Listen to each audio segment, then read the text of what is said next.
दोस्तों, उत्तर प्रदेश का एक जिला होता है अमरोहा और एक थाना लगता है डिंडोली और यहीं का एक गांव लगता है और उसी गांव का रहने वाला एक व्यक्ति होता है। जिस व्यक्ति की परचून की दुकान होती है और 30 अप्रैल 2024 को वह रोते और बिलखते हुए वह डिंडोली थाना क्षेत्र में एसओचओ के पास पहुंच जाता है। जैसे वह उसमें एसओचओ के पास पहुंचता है और एसओचओ को जाकर वह बताता है कि साहब, मेरी बेटी है, उम्र जिसकी 16 साल है और गांव का ही एक लड़का जिसका नाम कुशाल है और कुशल ये मेरी बेटी को बहला फुसला कर ले जाता है। और इतने कहकर वह व्यक्ति है वह फपक फपक कर रोने लग जाता है।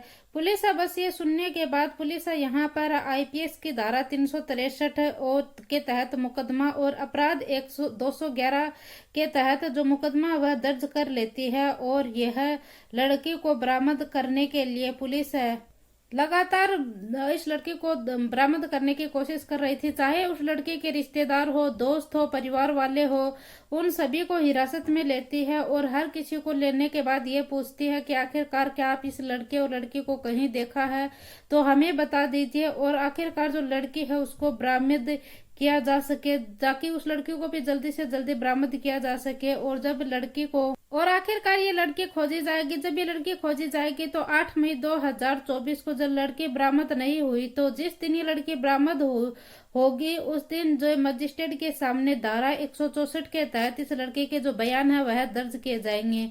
जो लड़की बयान देगी, कहेगी कि मेरे साथ रेप हुआ है, उसके साथ उसकी धाराएं जोड़ी जाएंगी। और यदि लड़की ये कहेगी कि मेरे साथ जो रेप हुआ था उसके साथ जो पोक्सो एक्ट की धाराएं लगाई जाती वह भी लगाई जाएंगी और जिस दो किसी की भी जिंदगी बर्बाद होने के लिए काफी होती है।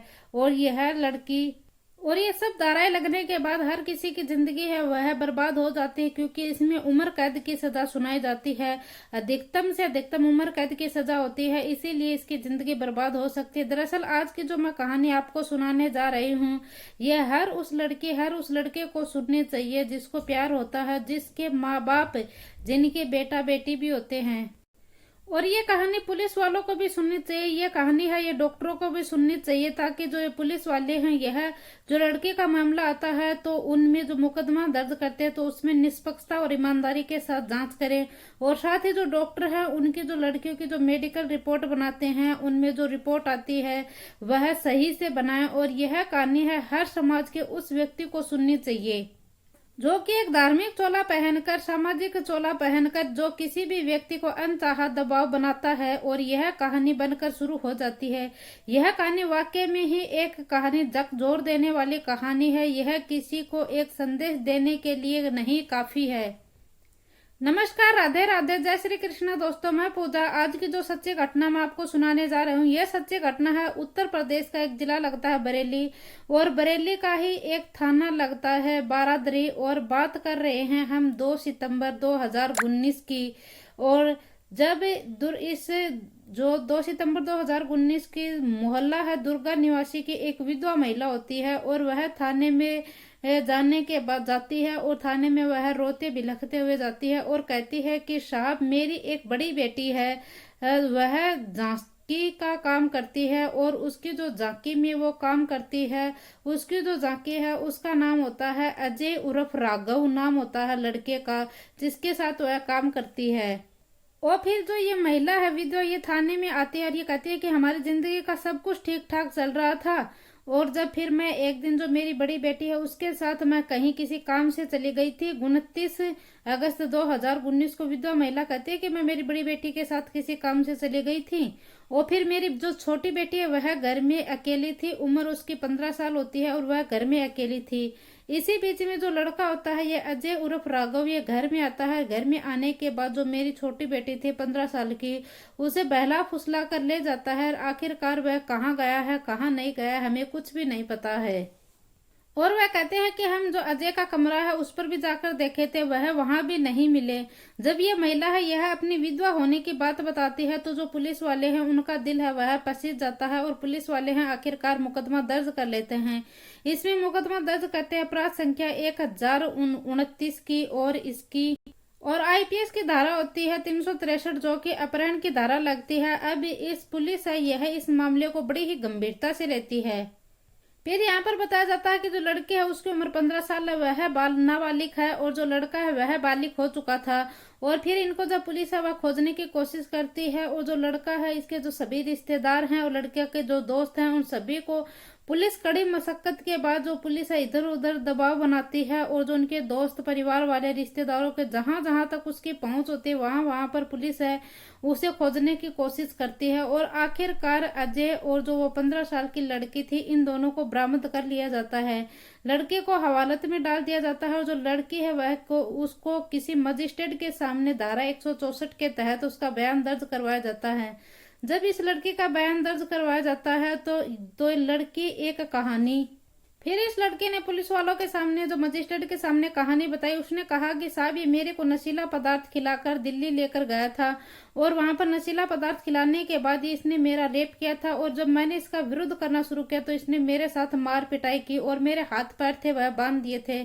जब इसका मन किया करता था तब ये मेरे साथ गंदा और घिनौना करते किया करता था। और जब पुलिस को यह कहानी सुनाती है वह लड़की तो इसके संबंधित जो धाराएं होती है उन धाराओं के तहत इसके ऊपर एफआईआर दर्ज की जाती है। और जो पहले की जो वो धाराएं दर्ज की गई थी जो एफआईआर दर्ज की गई थी उसमें ये धाराएं ऐड कर दी जाती है। जो पॉक्सो एक्ट का जो रेप की धाराओं का केस है वह भी इसमें शामिल किया जाता है। कई धाराएं लगाई जाती हैं जैसे कि मारपीट की धाराएं हो और अन्य धाराएं हैं वह भी इस चार्जशीट में शामिल कर दी जाती हैं।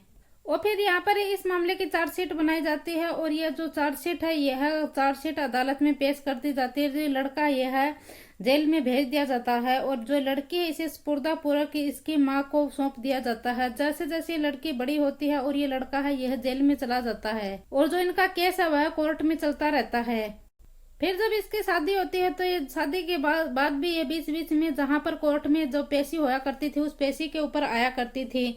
फिर फरवरी 2025 में जब इसी बीच में झुंझलाट जो इसका पति था वह परेशान होता है झुंझलाट में होता है तो ये लड़की है यह बयान देती है और बयान देते हुए कहती है कि अदालत के सामने कि साहब हुजूर जो मेरा रेप न तो मेरा रेप हुआ है और न ही मेरा अपहरण हुआ है। दरअसल मैं उसको पसंद करती थी और मैं उसकी नजदीक थी इसीलिए वह मेरा खास था और मैं अपनी मर्जी से उसके साथ गई थी। अदालत जैसे ये बात सुनता है तो जैसे ही अफसर सैन ये बात सुनते हैं तो जज होते हैं वह 1-4 ज्ञानेंद्र त्रिपाठी वो कहते हैं कि आप जो बोल रही हो वह जरा सोच समझकर बोलिए।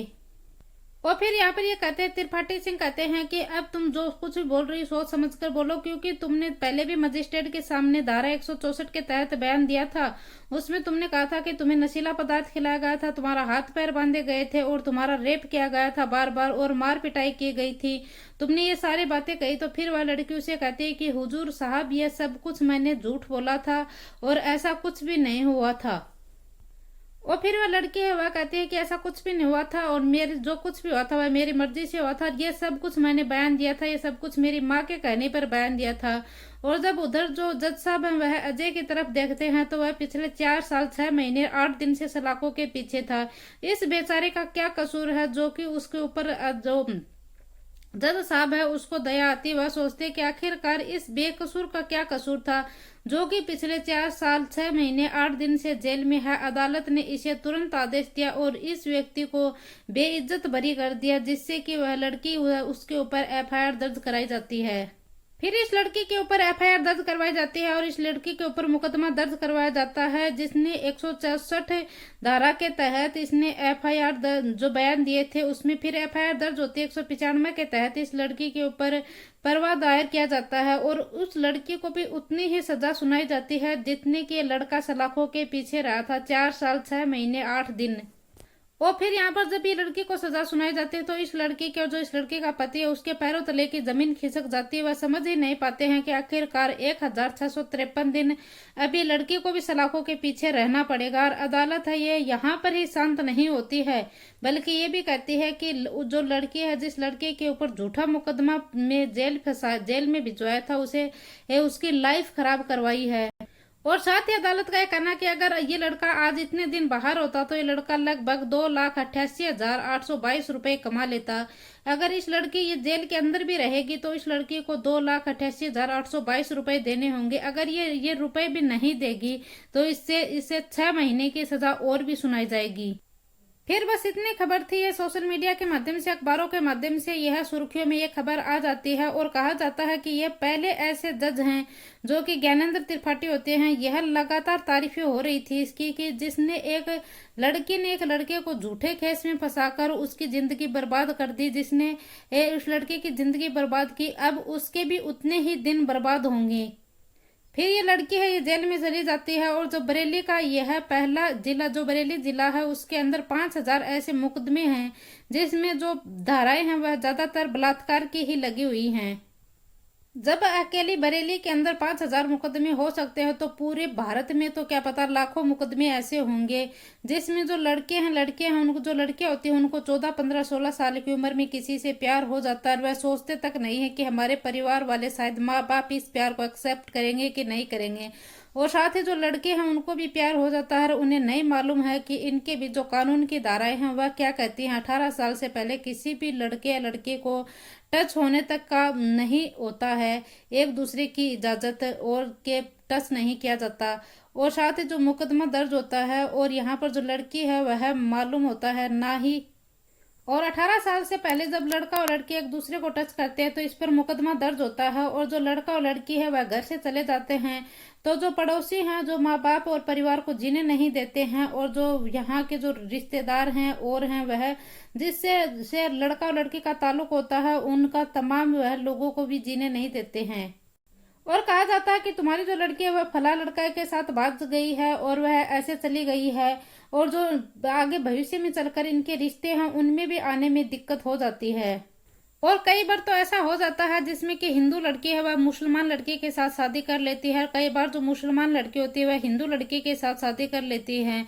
कई बार ऐसे कारण हो जाते हैं, गुस्सा आता है और वह गोद में खिलाए हुए होते हैं, जिसको अपना दूध पिलाया होता है, आखिरकार उनका ही कत्ल करना पड़ जाता है, उन्हें मार देते हैं।